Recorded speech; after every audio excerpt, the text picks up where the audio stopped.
Assalamu alaikum wa rahmatullahi wa barakatuh. Bienvenue sur ma chaîne Apprendre le français avec Monsieur Sharaf. Alors dans cette vidéo, on va découvrir une autre production écrite, un autre sujet.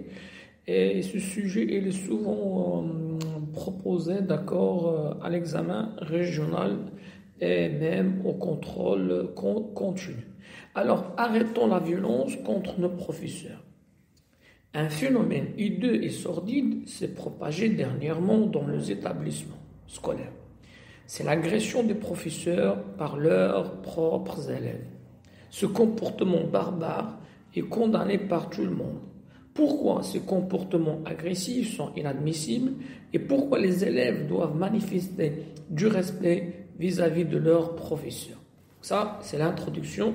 J'ai parlé du sujet, j'ai amené le sujet et j'ai exposé et j'ai proposé la problématique. Frapper un professeur, l'insulter, l'humilier, l'agresser est un acte inadmissible, punissable et est une violation de loi. Lorsqu'un élève agresse son professeur, soit verbalement ou physiquement, il crée du chaos, le non-respect au sein de l'école et perturbe le déroulement des cours. Puisque un professeur maltraité par un de ses élèves ne peut pas donner et travailler à l'aise. Il sera traumatisé. Les souffrances morales et psychologiques, nombreux sont les enseignants qui ont craqué et qui ont préféré multiplier des repos maladie. Pour éviter l'agression des élèves contre leurs professeurs, on doit nous ouvrir coûte que coûte pour sensibiliser les élèves du rôle crucial que joue le professeur dans la société. D'abord, c'est lui qui se charge d'enseigner aux élèves les savoirs. Ainsi nous aide-t-il à acquérir des connaissances, des éléments de calcul, aussi une arme à affronter les erreurs et les illusions que la vie personnelle leur réserve. En outre, l'enseignant forge la personnalité de ses élèves et les aide à s'intégrer dans la société. Davantage, c'est lui qui veille pour que nous atteignions un niveau d'éducation et d'instruction, ce qui contribuera à l'évolution et la progression du pays.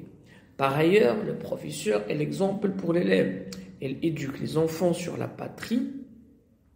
Le professeur, par le biais de son savoir et de son savoir-faire, met l'élève au bord de la tranquillité, de la vérité et de la prospérité. C'est pourquoi on devrait éprouver du respect, de la courtoisie, de la noblesse, de l'amour, de la solidarité envers nos enseignants, afin que ces prophètes, ces messagers, puissent accomplir leurs tâches dans un climat sain et favorable. Et c'est bien que le bon déroulement de l'action enseignement-apprentissage est assuré.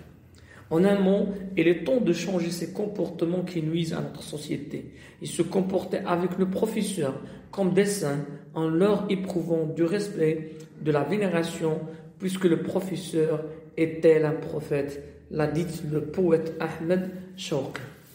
Alors, j'espère que j'ai pu aborder ce sujet convenablement et comme il le faut.